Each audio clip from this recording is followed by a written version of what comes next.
Good afternoon.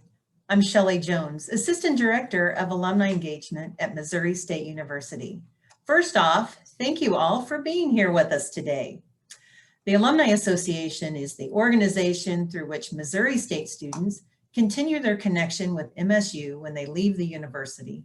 The Alumni Association is a non-dues paying organization, so all of our alums, why they're viewed as members. So what are BearTalks webinars? If you are new to our series, BearTalks webinars are monthly professional development sessions now being offered in a virtual format.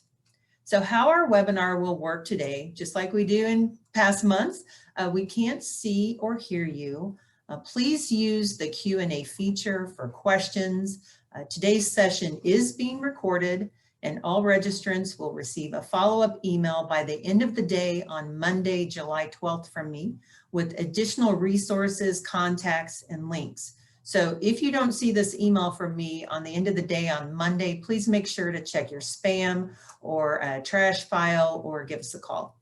Unfortunately, due to time limitations, we will not get to every question. So that's part of why we share the panelist links with you so you can follow up with them too. So this month's topic is on entrepreneurship, and we have a great lineup of expert alumni panelists to discuss this topic.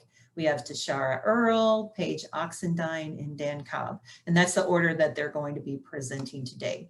We are also super fortunate to have with us another entrepreneur, Dr. Daniel Gehring, and he will be serving as today's moderator. Dr. Gehring is an assistant professor of management at Missouri State University, and he works with the university's entrepreneurship program.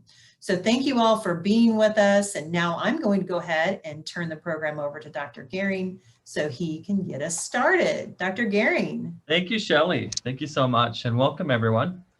As Shelley mentioned, I'm Dan Gehring. I'm excited to moderate this session of BearTalks.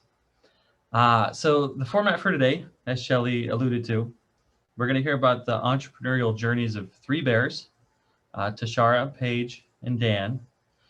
After we hear from each of them individually, we're going to have about 20 minutes for question and answer with all of them together. So some of the questions were submitted earlier, but if you think of some questions, maybe something a panelist says that sparks a thought, or some other question that may arise, please feel free to ask that. We'll do our best to get to those questions. To start off, before we get to our first panelist, I'd like to poll the audience real quick to see whom we have with us today. So Candace, can we get that poll up? So if the audience could answer, please, how many years of experience do you have as an entrepreneur? We'll give you a few moments to answer that.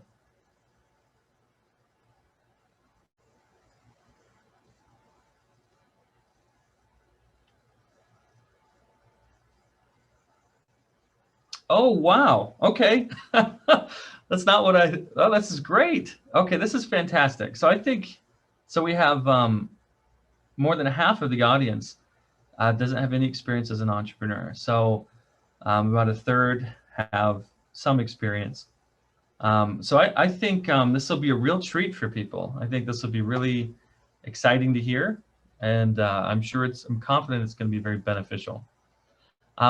So to start off, we have our first panelist, Tashara Earl. Tashara? Tashara is a Missouri State University alumna from 2013. She's a St. Louis native and a serial entrepreneur, meaning she has multiple ventures and startups, mostly in the tech area. She's the co-founder and president of Tech Green Wearable Technology, and founder of Shades of Color LLC. Now, Tashara, I've seen some of your innovations I've heard about them both on podcasts and I've seen them in social media, and it's really cool stuff. Yes, thank you. Yeah, it's sort of like technologizing clothing, or specifically technologizing activewear. Yes, definitely revolutionizing personal protective equipment. And because a picture's worth 1,000 words, we'll go ahead and put the website here in the chat, techgreenwst.com. Yes.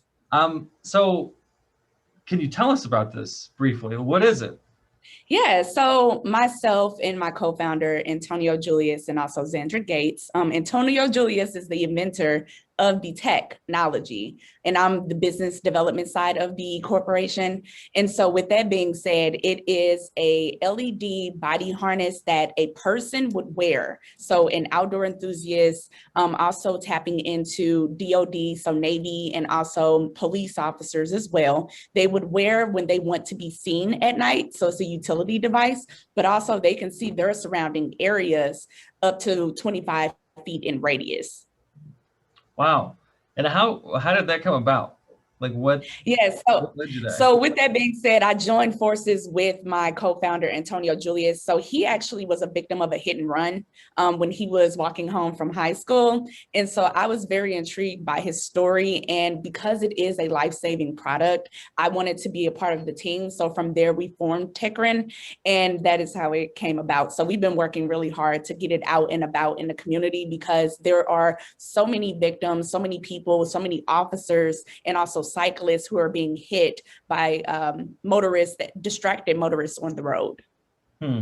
That's really interesting. You know, I started riding my bike to from the south part of Springfield up to campus here, and a friend of mine who works in the ER, he told me that I might want to reconsider that.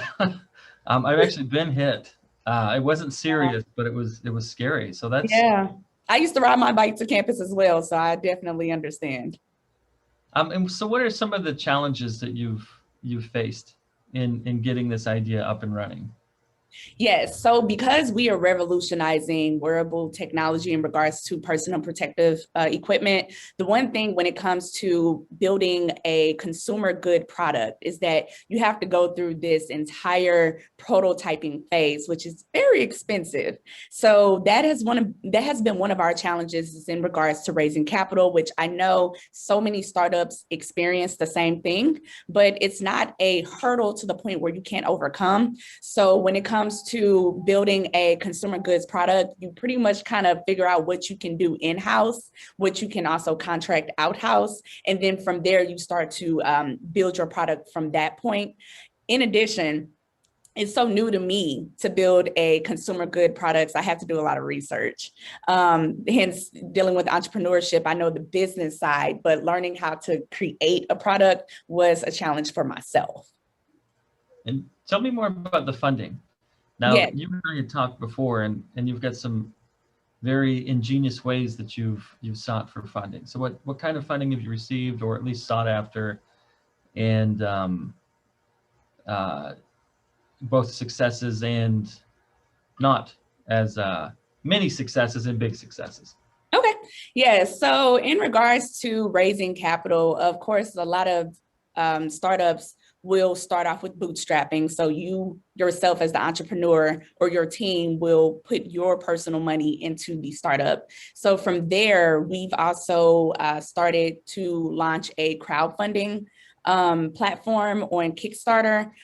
So we are going to launch that sometime this year or early next year. And so pretty much if you don't know what a crowdfunding platform is, it is where people like yourself who are interested in a product or some type of service or solution, and you will put in money, basically you're backing somebody's project. And so you're kind of like investing, but at the same time, you're not getting your ROI. Instead, you're getting something as a reward, like a product or a service line that they're offering. And so that's one of the options that we did in addition to applying for pitch competitions. So here in St. Louis, we have a global pitch competition called Arch Grants. And so they provide a $50,000 non-dilutive grant to startups that apply for it, and it could be anyone from around the world. So typically that opens up in January, February for the applications, and then they have a process that normally concludes around August. So that's one of pitch competitions that we will also do to raise capital. Now, given the makeup of the audience today, can you explain what a non-diluted funding is? Yes. So in regards to startups, you have equity that you have a part of your company, so your ownership, and you will divvy out equity. Well, in regards to some pitch competitions, some of them would like to take ownership in your company and some do not. So when it comes to non-dilutive, they do not take any equity out of your company. The $50,000 is specifically for your startup and you get the full $50,000. So no fees are taken out of it. That's pretty sweet. That is. Yeah, so if people have seen Shark Tank before, the sharks will offer so much money that sounds nice, but oftentimes they'll take equity or ownership, some percentage of equity, ownership of the company. So Definitely. now there's a specific experience you had with a pitch Yes. that you and I, when we had chatted, you had mentioned it to me, and I think it's awesome. And it was through some app, and I don't quite remember, but you get to meet somebody really special. Yes. So with that being said, it's called a Retail Next competition. So one thing about searching, I just Googled a bunch of competitions, pitch competitions, and one popped up called Retail Next competition. So we're a startup. We are it was actually a year and a half in, and we were like, we're not ready for retail, but you know what? We're going to go for it anyway. So during that process, we actually connected with the judges that were on the panel, and one special judge, her name is Maxine Clark. She is the former CEO and the founder of Build-A-Bear. And so with that, she was just so intrigued by our product and also intrigued by us as co-founders that she just wanted to speak to us, get to know who we are. And from there, she actually became one of our advisors on our advisory board, which has been really interesting and it has been wonderful. That is really cool. Yeah. For a couple of reasons to me. Believe it or not, I'm a Build-A-Bear fan. Oh, wow. That's amazing. Yeah. I am too. But I have it's because of my kids, not me. Of course. But I love using that example, teaching about innovation. Build-A-Bear she didn't invent teddy bears, but she took an idea of teddy bears that solved a problem that many of us or my friends, Yeah. many people have about teddy bears. Uh-huh. And so I think that's really neat. Another reason I think that's cool is the moxie, the go-getterness that you had to. You weren't ready for retail. I mean, what was going on? What was going on in your head? Like, what was that exciting? Was that scary, or all of the above? It was all of the above, but it was definitely rewarding because even though we weren't ready for retail, we were like, we're going to take our chance. You never know.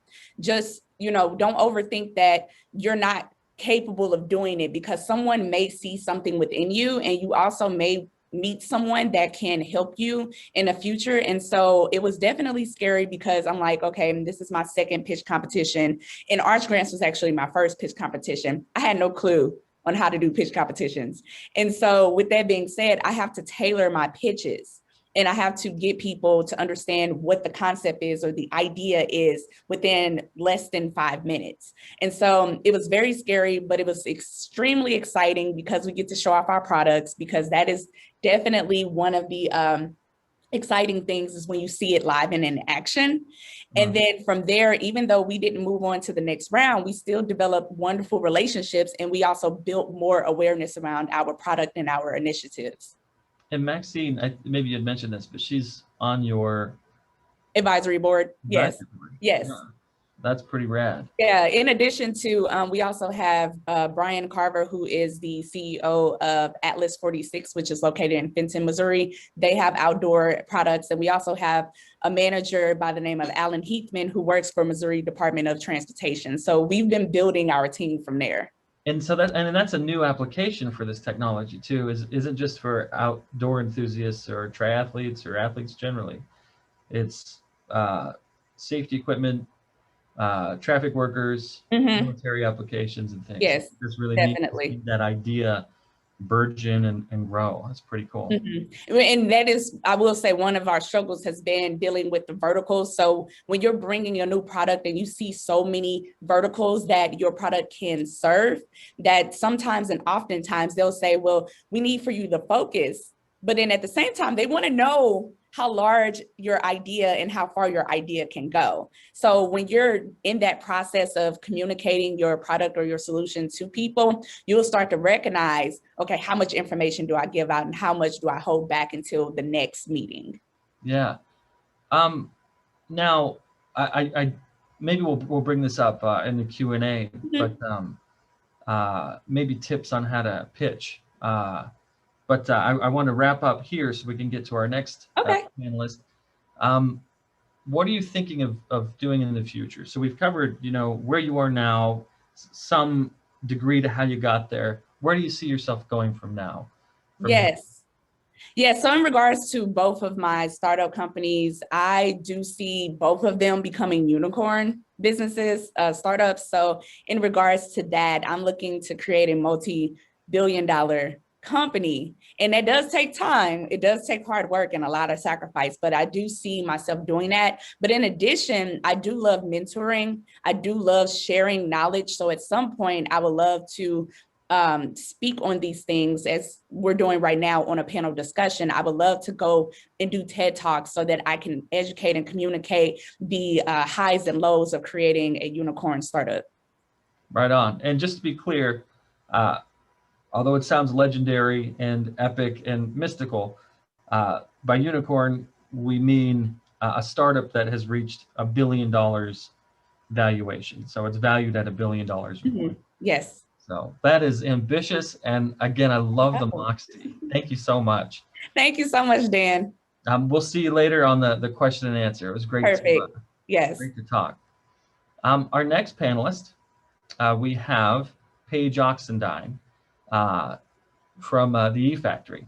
Now, Paige is the assistant director at the eFactory, which is Missouri State University's Entrepreneurship and Innovation Center, located right here in downtown Springfield. Paige focuses on helping entrepreneurs in the Southwest Missouri area start, grow, and scale their businesses. She's also the co-founder of Rosie, which some of you may know. Rosie is an organization that was launched in 2016 with its purpose is to assist female business owners or women business owners and leaders in the Springfield area. Paige is a graduate of Missouri State University, where she earned a degree in public relations and socio-political communication. She was also the student body president, which I think is pretty rad, so during her time at MSU. And she received the university's Citizen Scholar Award. Not only that, she's been recognized for her efforts and assistance in the entrepreneurial ecosystem in Springfield, as she was named one of Biz 417 magazine's 10 for the next 10 in 2019, among lots of other various accolades. So welcome, Paige. It's great to have you. Thank you so much for having me and for the glowing introduction. Thank you. Yeah, it's an honor. I'd like to start off by asking for a little more detail about what you currently do at the eFactory, especially as it relates to the kind of assistance that bears and maybe those in the community who don't have as much entrepreneurial experience. What are the kinds of resources they have access to at the eFactory that you help them? Absolutely. Thank you so much. So like you mentioned, I'm the assistant director here at the eFactory. We are, of course, a Missouri State University program. And like you said, located downtown. So we're just north of the square here in Springfield, actually in a former turkey processing plant. And so the building itself has a lot of really cool history. And we exist to help entrepreneurs, business owners, innovators, really anyone who might be interested in exploring innovation and technology as they look to start, grow, or scale their businesses here in Southwest Missouri. And so, I myself am not necessarily an entrepreneur like Tashara or Dan, but do have the opportunity day to day to work alongside and really closely with, dozens and really even over 100 entrepreneurs who are in our building on a day-to-day basis and participating in our programs and services. And so it is definitely an exciting place. We opened our doors in 2013. And so we just celebrated our 8th year serving the community. And we know really entrepreneurs and business owners need all sorts of different things. And it can change day to day or really even hour by hour. And so what we do here on a day-to-day basis can look pretty different. But we serve entrepreneurs through things like training and consulting in partnership with the Missouri Small Business Development Center here at Missouri State. And so if an entrepreneur or someone who is considering becoming an entrepreneur is interested in coming in and sitting down and having that one-on-one conversation with a business consultant, that's something that we can help them with. Maybe you are a business owner and you're looking to kind of skill up in a certain area. And so you might want to come and get a better handle on your cash flow or get some HR fundamentals in place as you're looking to grow your team and hire some employees. So we offer a lot of ongoing classes and trainings where you could come and be part of that.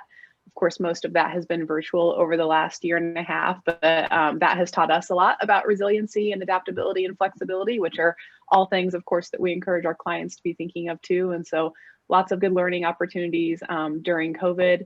And then we also offer a lot of workspace solutions. And so, people often need to get out of their, dining room, step away from the kitchen table, or get out of their garage, have some more focused area where there's peace and quiet. And so we have just under 40 private offices in the building that we lease primarily to technology focused startups. And so they range in size. Some of the offices are small, like maybe 150 or 200 square feet, all the way up through our largest offices in the building that are over 1,000 square feet. We offer co-working memberships, so it's more flexible, people who are just looking for that month-to-month option to rent a workspace. And then we also offer an accelerator program. And so kind of touching on some of what Tashara said in terms of investment for early stage companies and an equity exchange, we run an accelerator program where annually we invest in a cohort of companies. It's a competitive application-based process, and each company chosen receives a $30,000 investment in exchange for 8% equity that we then hold in their company. And so we do lots of different things, and of course other special events and room rentals and other things in that mix, but there's always something happening around here, and it's really a privilege to work alongside so many bright creative entrepreneurs in our region. I think that's really neat that you have that unique vantage point to see what's going on really in Southwest Missouri in terms of entrepreneurial activity. You said you started in and there's a lot. Yeah, you said you began in 2013, the E-Factory. Mm-hmm. Yeah. Yes. But you mentioned about the different 40 or so office spaces and things that you have, and all these wonderful resources that entrepreneurs and budding entrepreneurs have access to, but it hasn't always been that way.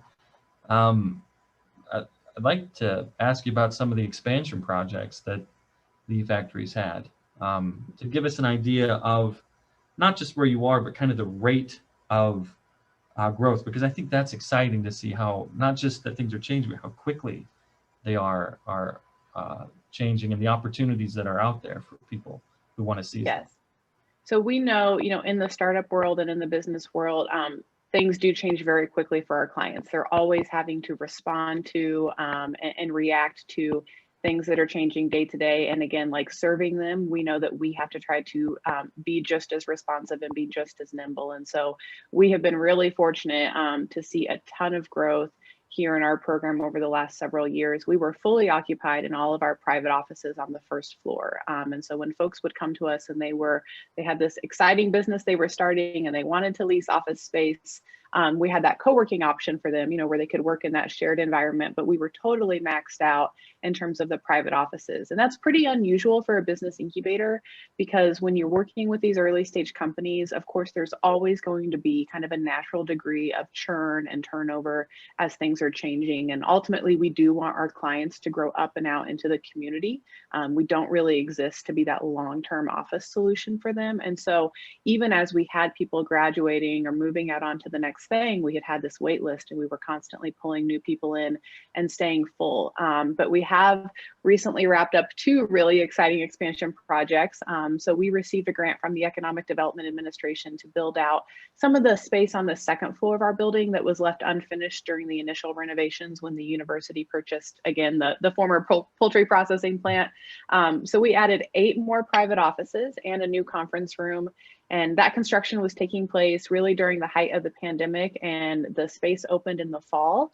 And I am proud to say that all 8 of those new private offices are fully occupied now. And so I think even during a time when a lot of people are considering remote work and wanting to be at home, I think it's really a testament to our programs and the services that we provide here that we have stayed 100% occupied, even as we added 8 more spaces to the building. And people really want to be here and be part of this community that the university is creating.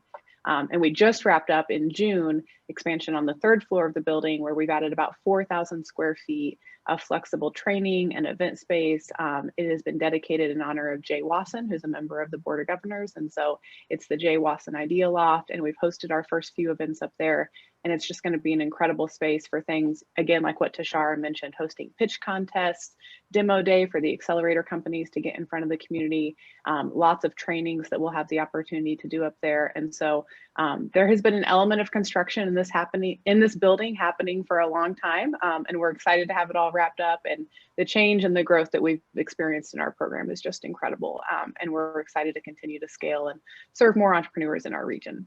That is amazing. And I think you talked about resiliency. I think, not to get philosophical here, but I can't help it sometimes, when I think about the human spirit and the human condition and how you took a turkey processing plant, so a place where they used to slaughter and turn turkeys into food or dog food or whatever, I don't know. And now it is an engine for creating all kinds of economic activity, and at the risk of sounding maybe a little sappy, but helping people realize their dreams. 100%. That's very much what we say every day is, you know, we're watching people build their dreams, and it's really inspiring to work in a building where, you know, you're around, again, 100 plus other people who are really coming here every day to work on this thing that they are more passionate about than probably anything else. And so it's a pretty dynamic place, and it is really special to see the university's commitment to making that happen. And yeah, just taking on the renovation itself of this building and everything that's now happening in Idea Commons. And we have just about a minute or two left, but we talked about the expansion projects that have already occurred. Where do you see, are there any projects in the works or anything that is currently transpiring, or where you see the growth in the future? Yeah, there are a lot of things, kind of both, you know, physical, tangible expansions, and then some stuff that is a little less tangible. But the Jordan Valley Innovation Center here in Idea Commons is undergoing an expansion right now. There are some really exciting plans in the works for Idea Commons as a whole. You know, this 88-acre district that we're located in downtown. The city has plans to daylight Jordan Creek, really on both sides of the E-Factory. And so there's going to be this beautiful waterway opened up downtown that we're excited to be nestled right in the middle of. And then in terms of our programming, we've actually made some really exciting announcements both this week and last week. And so just yesterday, we announced the 4 companies that have been selected to be part of cohort 5 of the accelerator program. So again, they've each received that $30,000 investment from us. And on July 19th, that cohort will kick off and run through the end of the calendar year. We'll have demo day for those companies in November. I would encourage anyone in the region to get that date on your calendar if you're able to be here to hear from them on Friday, November 12th. That'll be an incredible experience. And we've also announced the launch of a new program, Supercharge Southwest Missouri, where we're truly scaling our services throughout the entire region and working to make sure entrepreneurs know they don't have to live, you know, in Springfield or even in Greene County to be part of things like the business consulting, office hours with attorneys, access our mentorship network, and making all of that free of charge. And it's called Supercharge Southwest Missouri. Yes, and I can put the link in the chat. That would be great. Thank you so much. Wow. Thanks again, Paige. That's great. Thank you. I told you it was going to be an awesome panel. So our final panelist is Dan Cobb, and he, let's see here, is a 1984. I couldn't quite remember the year. 1984 graduate of Missouri State University with a degree in computer information systems. While at MSU, he was recruited to join a software startup company. After that company had a successful exit, he co-founded HealthMedics, which is a healthcare software company that was eventually purchased in 2011. Dan, great to have you. Thank you. You know, I just realized that when I got my degree in 1984, Tashara and Paige were not born yet. So that's I was one. That's an awesome way to get started. Oh my goodness. Okay. Yeah, glad to be. But you're wise. You have so much experience, which is what we want to hear about. So you're currently at the Missouri Technology Corporation. Yes, sir. And you also have an enchanting story involving unicorns. As Tashara mentioned, her goal to be a unicorn, her company to be a unicorn in the future. Now, clearly, we already explained what that is. First of all, that's amazing. Can you tell us a little more about Missouri Technology Corporation? Yeah. Let me back up a little bit. One of the things I spend my time on now is I serve on 6 nonprofit boards. Most of them are charity-based, but 2 of them are actually in the entrepreneurial space. First one is Springfield Innovation. And at Springfield Innovation, we oversee the E-Factory and Jordan Valley Innovation Center that Paige spoke about. And then the Missouri Technology Corporation, I did see there's a link in the chat there, otherwise known as MTC. We support entrepreneurial efforts around the state, really in a couple of ways. The first way, we support entrepreneurial support organizations such as the E-Factory and JBIC. For example, we actually provided the funding for the Supercharged Southwest Missouri program that Paige spoke about. But the more interesting thing to me, at least, is the second half of what we do is we invest in startup companies. Basically, we're like a state-funded venture capital company, and we currently have over 135 portfolio companies. We have 3 unicorns so far, which is amazing. And unlike typical venture capital companies, though, in addition to focusing on return of capital, we also focus on job growth and economic development within the state. So yeah, it's a lot of fun. Now, given the makeup of the audience, let's just make sure we've got definitions so that the audience understands. Venture capital, what are we talking about here? Oh, we're basically talking about entities that invest in startup companies and various stages, early and some of the latter stages. But the idea is to invest in promising ideas and entrepreneurs and to get a good return. Return on their investment. Yes, absolutely. What are some of the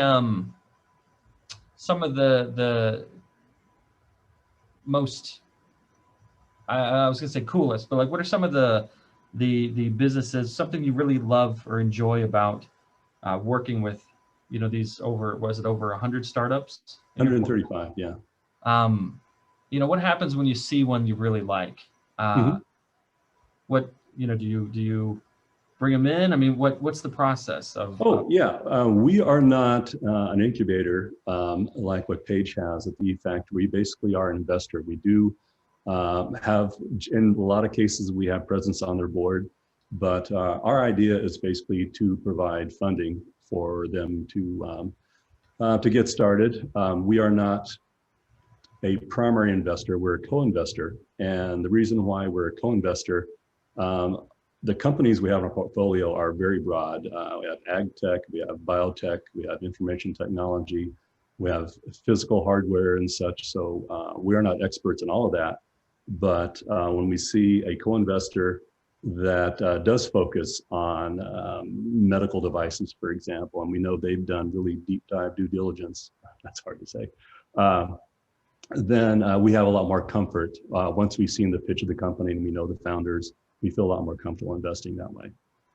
And what specifically, could you tell the audience, what are you looking for when deciding whom to fund, or which companies to fund? Yeah, well, you have to have a good business plan. And by that, it's not necessarily the document itself, but you have to prove that you've thought through all the major components, your product, your competition, barriers to entry for other companies, your rollout, and what's generally weaker in a lot of pitches is the marketing and sales aspect. You know, you see a lot of founders that come with great products, but if you've got a great product but don't have a good strategy to sell, you're not likely going to make it. So those are some of the things that we look for in companies. And how did your experience with your own ventures in the past with Healthmedics, for example, how has that helped you in your current role? Oh, yeah, yeah, it has. Well, we'll go back maybe a little bit at the first startup with what's called management software. And I was recruited in '83 as a senior in Missouri State from two Missouri State professors, actually. So we eventually landed on home care software, and then we had a technology innovation that was, and that's going back to your question. We also look for innovation as well, and that I probably should have put that first. And that if you're doing the same thing as everybody else, then we're less interested as an investor. But at Management Software, this is in '83. We were one of the first personal computer-based applications in the country, not just in industry, but in the country. Back then, PCs were thought of as home hobby computers and such, and it was quite a challenge to convince folks that this was actually an enterprise business application. Networking was just starting. Obviously, there was no internet or anything like that. So innovation, and we eventually became a national player and sold to an executive strategic partner in '96, and that company was purchased by McKesson, which is a Fortune 10 company now. So fast forward a little bit to HealthMedics. We started HealthMedics in 1999 at two great partners. Our innovation was we were one of the first cloud computing companies in the country. This is 1999. Back then it was called application service providers, but it eventually became SaaS, software as a service. But it was difficult to convince companies that we could conduct, especially in healthcare, store their patient records on the internet. And a lot of our customers did not have connections. Of course, the broadband was not ubiquitous like it is today. And so during that time, though, you learn that it's more than a product. Going back to your question, it is, you have to focus on operations, sales, marketing, and with a company like that, though, and one of the good things about having a young startup company is that you become involved in all different aspects. So I ran our tech support, obviously our product division, implementation, not all at the same time, but at various times, and also our marketing and sales group. So you kind of get an aspect of all different facets of the business.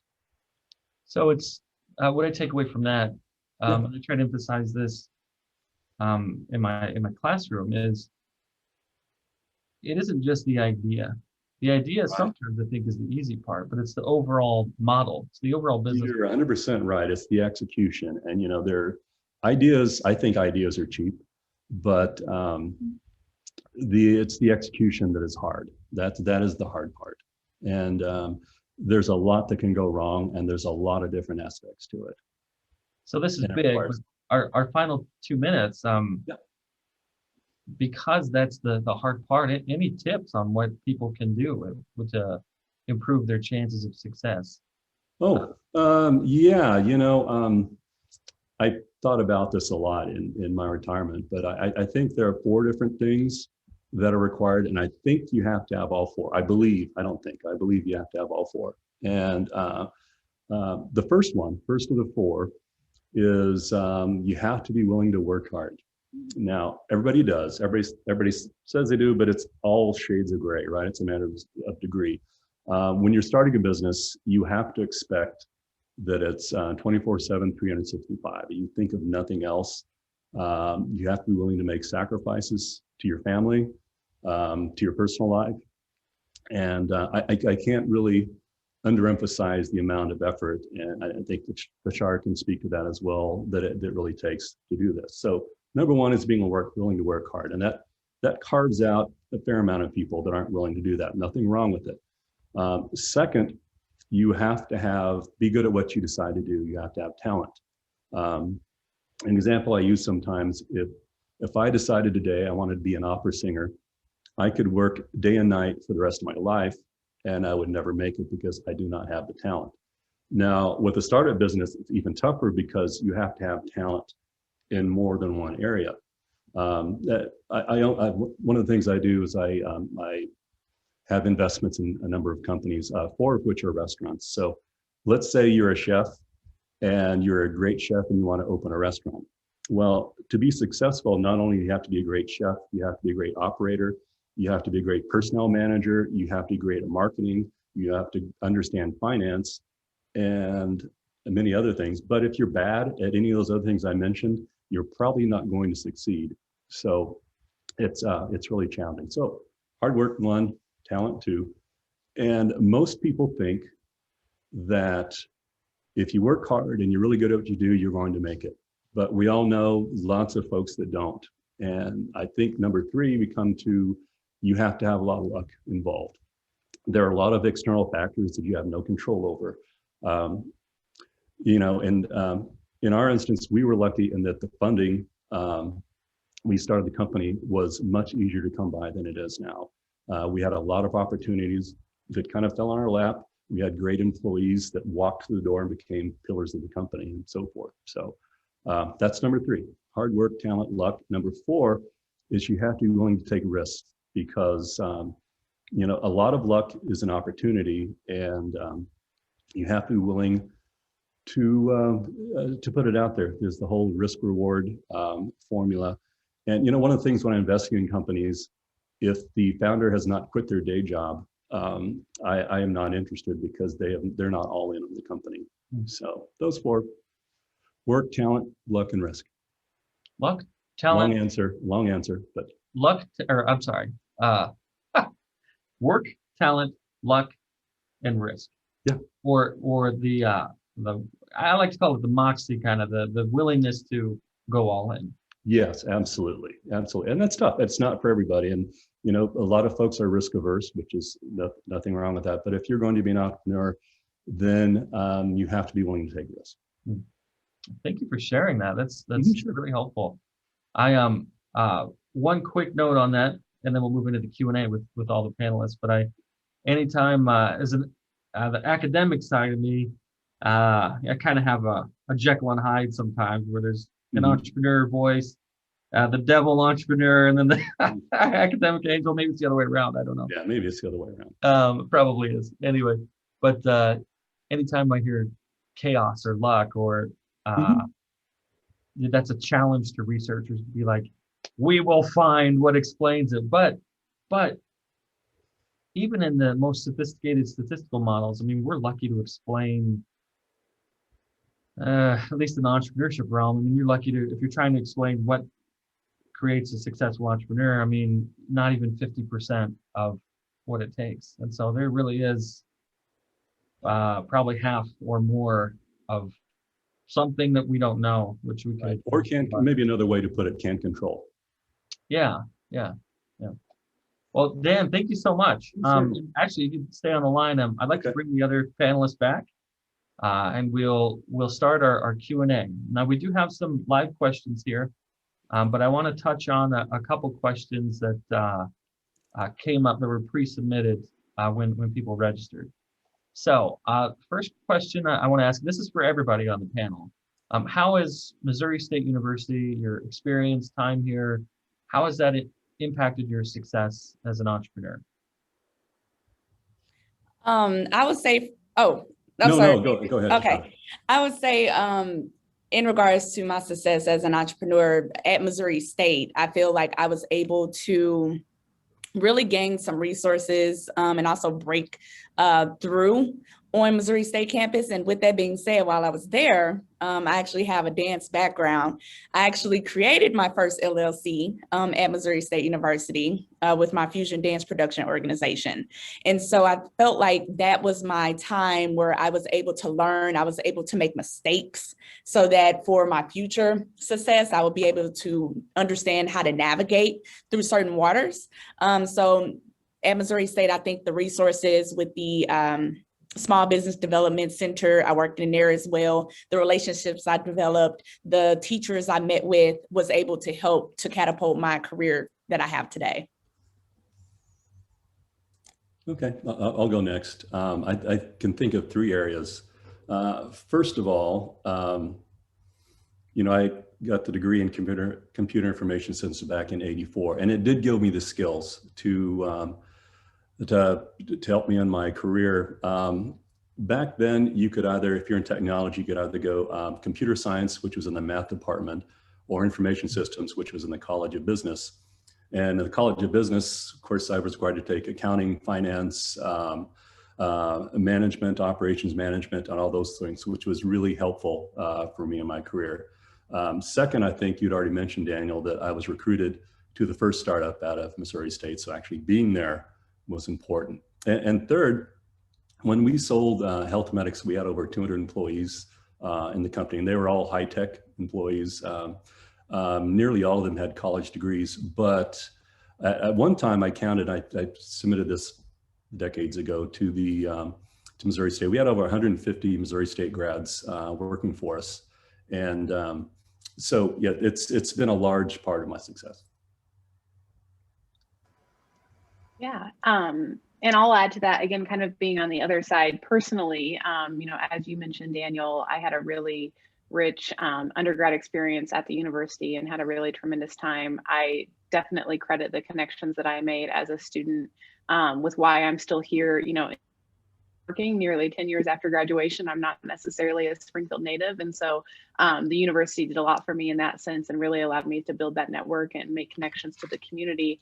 But being here now at the E-Factory and seeing the ways in which we work really closely with, you know, alumni who are here in the region. So a lot of the people who may happen to have a private office here in the building, you know, also happen to go to Missouri State. Of course, that's not a prerequisite by any means, but it's special to see them come back and make that connection now to the university through us. And then also working, you know, with a lot of departments on campus, working closely with the College of Business and ways in which we continue to increase our engagement with students and with student organizations like Enactus, and just making sure that students are aware of all the different ways in which we can help them get started. We love to see students start businesses. I love hearing that from Tashara, that she, you know, filed for her first LLC when she was still here in Springfield as a student. And so it is really great to have the opportunity to interface with both students and alumni. And then of course, also working closely with faculty and staff. That's great. Thank you. Go Bears. Oh yeah, that's an awkward in the Zoom. You can't hear people, the audience. But go Bears, for real. So each of you, the next question I have, this was pre-submitted. Talking about serial, S-E-R-I-A-L, serial as in a series, about serial entrepreneurship. So each of you are either serial entrepreneurs, meaning you've either working on multiple businesses at the same time, or you've exited one startup and gone on to the next. And or you have experience working with serial entrepreneurs. And I want to start with Tashara on this. How do you do that? And any tips on how to work on more than one business venture or idea, either at the same time or sequentially? Any examples that you might have? Yes, so being a serial entrepreneur definitely is a challenge, but I think that's where time management and delegation comes into place. In regards to Techrin, we actually do have two LLCs in regards to a parent company and a subsidiary. And that's in regards to our product servicing so many different markets that outdoor enthusiasts compared to government entities, we had to separate those two. And so this is where delegation comes into play. This is where you are bringing on heavy hitters to your team, the skill sets that they have that you may not possess, but they do as their strengths. You will bring them on board. So for example, dealing with government contracting. I am not an expert in government contracting, but I have some knowledge. So therefore I am seeking a person who has that knowledge. And we have someone who's on our team for our subsidiary, which is Techrin Public Safety Innovation. And so with that being said, it can be challenging to juggle, but as I mentioned with time management and also delegation, it is very possible. And also just trying to keep yourself sane, it helps to have those two things. And you're working on another, you didn't bring this up, but I'll bring it up for my conversation with you. You're working on another venture right now. That is correct. Shades Yes. of Color, right? Yes, Shades of Color LLC, which I am building a beauty tech app, a mobile app. It's a lifestyle app in regards to promoting and educating people in self-care and self-love. I didn't mention that from the beginning, but my challenge was with my skin tone and my skin complexion. I had a hard time finding foundation and makeup to match it. And it's very frustrating and extremely expensive. And other people that I've spoken to as well have that same problem also. So I wanted to create a more psychology-based mobile app that would help to promote and educate self-love and self-care. And the self-love part is that's a little different. That's different than the makeup side. What's Correct. Yes. So in regards to self-love, when it comes to affirmations, words of affirmation, speaking positivity to yourself, around yourself, and also to others, I think that dealing with Instagram, social media today, also even back then when social media wasn't created, when you had magazines and you had all the pretty models on TV and you wanted to look like them, some people's self-esteem was very low. And so even dealing with the pandemic, a lot of people had to reflect on their situation and understand who they are. Some people understood that they didn't like themselves and they had to work on that. So I think that self-care and self-love are not always taught in certain people's homes. And so providing an outlet for people to learn about that, I think is very important. Yeah, absolutely. Dan or Paige on. Yeah, I'll go next if that's okay. As far as the cereal part, going from one to the other, it seemed a natural fit because we learned so much in the first company. And as I mentioned, I was a minority partner there, but then co-founding and being a principal, I don't think I would have been nearly successful in that if I hadn't gone through the kitchen table to exit thing on the first one. Now, today, I own parts of 12 companies, which sounds like a lot, but it's really not, because this is what's really important.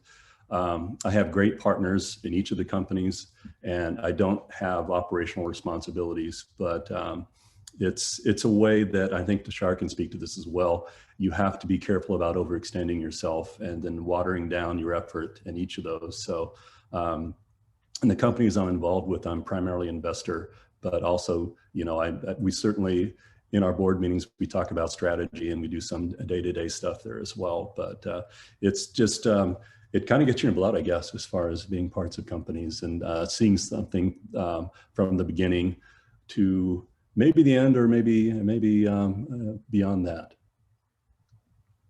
Yeah, and I will speak to that just a little bit, really to echo both Dan and Tashara. I think back to what Dan shared in terms of what does it take to be successful, and essentially I would say there are typically some strong personality traits that we see in entrepreneurs, again, like that willingness to take risks, to swing for the fences, if you will. And so there's certainly a type.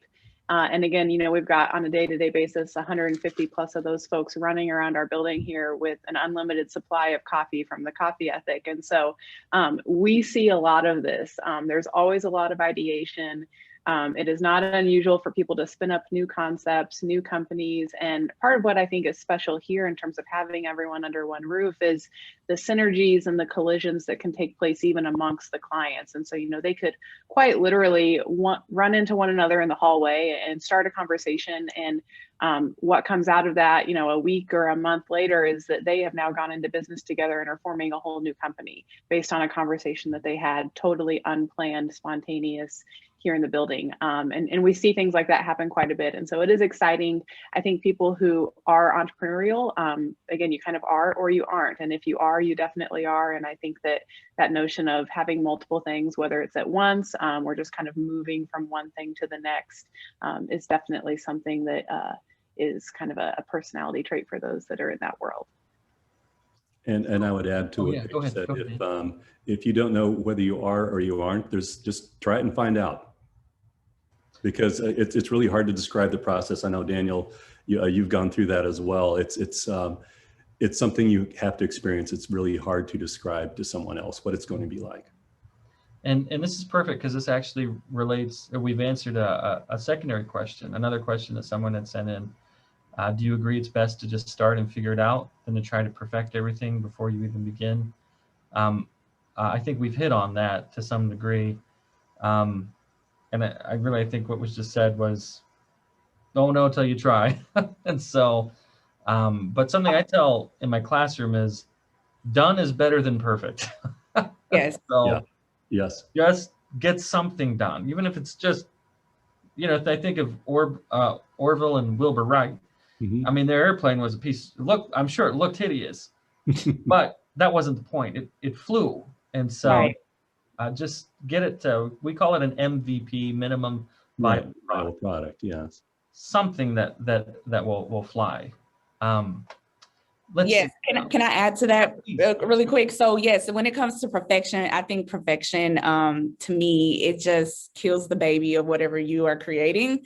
And with that being said, it's just like Dan mentioned, just get something out there, because even from your minimum viable product, you're going to realize that you may have to tweak things, you have to change things, and it's going to be an evolving, a continuous process when you're going through your idea of your product or service. So don't try to make it perfect, because then you're going to extremely delay the process, or you're going to create something that people are not going to want to use. Right. Right. And Daniel knows, I know Daniel was in the software business, or still is, that in software is never finished, like never finished. So if you wait until it's finished, it's never going to get out there.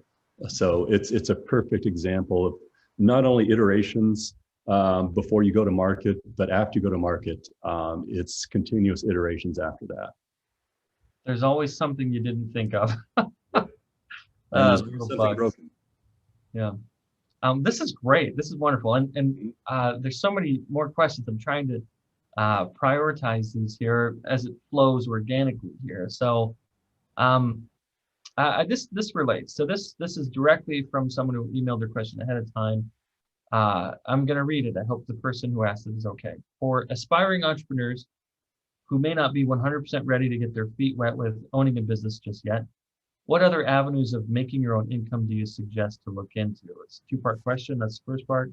Other ways to make money, income. I've been in a space where I know for a fact I want to own my own business in the next year, and I don't want to work for anyone else during this time of me building my business plan. Any suggestions? Probably the gig economy might be the way to go if you're not wanting to work at a company. And I'm assuming the question might be to have some freedom in your schedule where you can percolate your ideas and kind of get everything lined up. So yeah, I'd recommend something in that area. Any other suggestions? We have a quick plug, Gig Salad, for those interested in doing Yep. gig work. That's a Springfield-based company. Yep. Literally, it's called Gig Salad. Yes, I actually utilize their services. So I would also concur and say with what Dan had mentioned. And I will also talk to other entrepreneurs in the field that you are wanting to go into, and see if you can come on board to work within, a certain area of their business. I will also, have that candid conversation that you are looking to have your own business one day, so that they're not, blindsided in the future. Right. That's a great idea. This is wonderful. I want to give a big hand. We're running against time here. I think we got in. This is very concentrated. We got in a lot of good advice and a lot of good tips and good experiences to the audience. Real quick, last thing for each of you. Literally like 20 seconds. What's the biggest piece of advice you could give to someone trying to start out? We'll go to Shara, Paige, and Dan. So the biggest advice that I would give is that with whatever it is that you're creating or you are putting out into the market, go for it. Don't be afraid. If you do not know something, it is okay. We all find ways that we find resources, we find people who are knowledgeable in that area. And also, if you hear no's, you're going to hear a ton of no's because people may not be interested or it may not be the right time. It's okay. Keep moving forward, and you may swing back around to that person later down the line, and it may turn into a yes. So I would just really say, keep going, push through. Your grit, your personality, your idea will come into fruition, but don't ever give up. So I would say keep moving forward. Nice, thank you. Paige.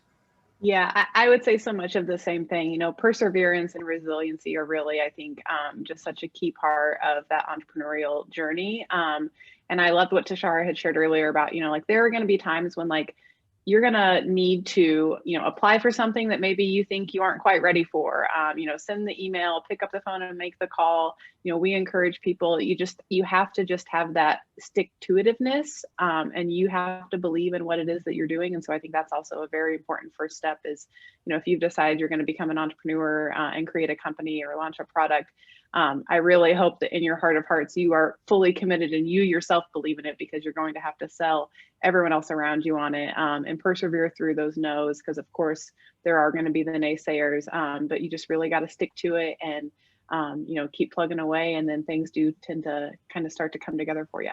Nice. Dan. Yeah, I would. 5 to 10 seconds. Yes, I would say leverage resources in that it's difficult to go alone. Tashara had mentioned speaking to other entrepreneurs.